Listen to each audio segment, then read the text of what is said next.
How to avoid the junk filter in 2025. Everything you need to know. So, over the last 12 months, quite a bit has changed regarding how to avoid your email marketing ending up in your recipient's junk filter. You now need to be more diligent than ever. Adhering to the best practice guides is vital in achieving consistently good inbox placement. So, whilst this may sound daunting, we've put together this video to make the whole process of avoiding the junk filter easy to implement for your email marketing campaigns. So, if you are experiencing junk folder issues with your email marketing, then this video should give you all the knowledge you need to achieve great inbox placement.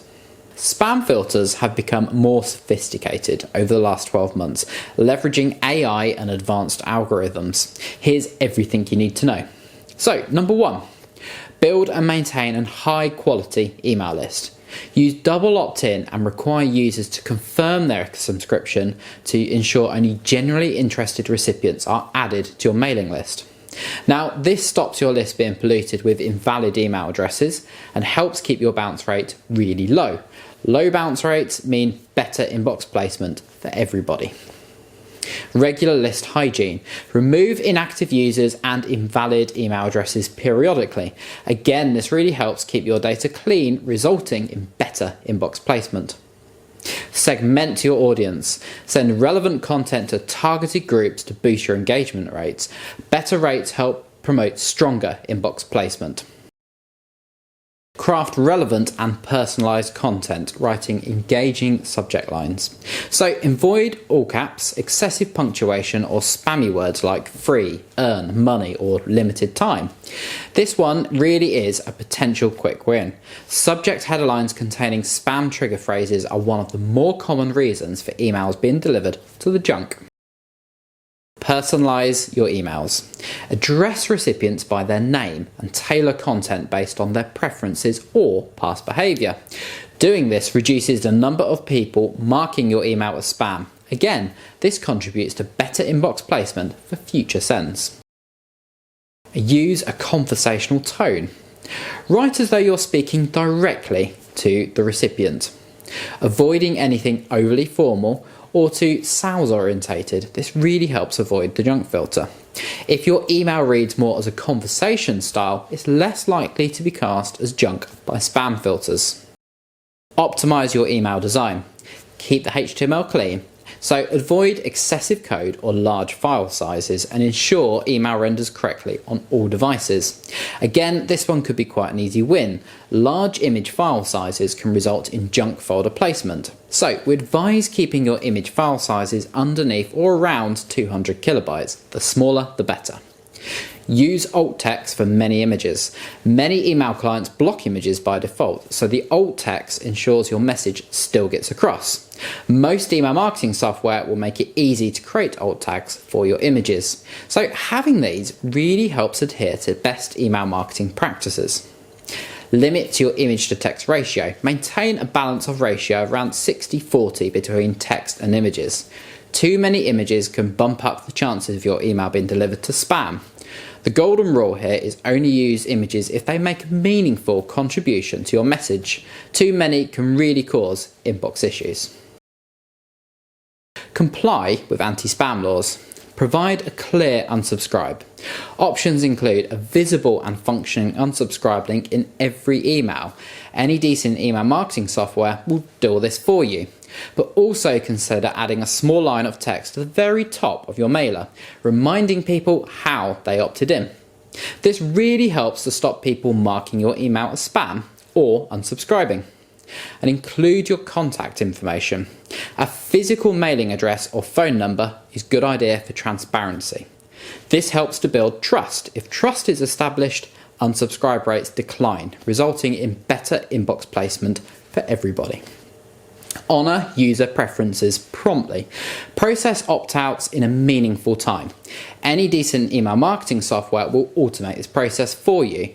Prompt action means less spam complaints and better inbox placement for future sends.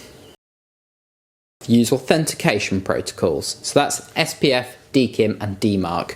Authenticate your emails with these protocols to prove that your emails are trustworthy. Over the last 12 months, this one has graduated from desired to essential. Without full domain verification in place, it is pretty much a given that your email will suffer from inbox placement issues. Custom domain email address. Use a professional branded email address instead of generic providers like Gmail or Yahoo. Pretty much all of the free mailbox providers block their email addresses from being used to send email marketing using an address such as Gmail or Yahoo. Now, this will result in junk folder issues. Monitor engagement and deliverability metrics. Keep an eye on open rates, click-through rates and bounce rates. Poor engagement can flag emails as spam. Spot any decline in these stats early and take action quickly. Low engagement means poor inbox placement for your next batch of sends. Resend to non-openers wisely. Only resend important messages and tweak the subject line or timing. Sending too many emails to the same people will often result in lowering your engagement rates and increasing problems with the junk folder. Avoid high bounce rates. Too many undeliverable emails can hurt your sender reputation. A sender with a low reputation score will suffer from poor engagement. Your sender score can be increased by lowering bounces and increasing engagement, such as your reads and clicks. Avoid common spam triggers and minimize attachments. Use of links instead of attachments, which are often flagged by spam filters. Spam filters really don't like attachments. It's much better to host your document and to create a link for people to download it if they want to. Limit embedded links. Avoid excessive links, especially those leading to suspicious or blacklisted domains. Lots of links can cause spam issues. Use these sparingly and make sure they're only for valid purposes. Refrain from misleading tactics. Avoid deceptive subject lines or hidden content. Keep your subject header lines plain and simple and make sure they're easy to understand by everybody. Confusing subject header lines often result in spam complaints, resulting in inbox placement issues. Test emails before sending. Use spam testing tools. Use your email marketing software's analytics tools. These can help you evaluate your email for spam risks. This is a great way to take the mystery out of inbox placement and get to the bottom of any issues. So, A/B test campaigns and experiment with different subject lines, layouts and content to see what resonates with your audience the best. This is a great way to find out which variant gets the best engagement rates, which, as we've previously discussed, results in much better inbox placement. Stay up to date on trends. Monitor algorithm changes. Filters evolve, so stay informed about new trends in email marketing. This has really changed in the last 12 months, so it's a good idea to keep revisiting this area. Learn from feedback. Pay attention to user complaints or flagged messages to refine future communications. This will give you a vital insight into how your recipients engage with your sends. Constantly revisit your approach and strategy to keep your engagements high. By prioritizing relevance, transparency, and technical compliance, you can increase email deliverability and avoid the junk folder in 2025. Now, let me know if you'd like help implementing any of these strategies. Okay, thanks for watching. I hope you found this video useful and be sure to like and subscribe for more video content.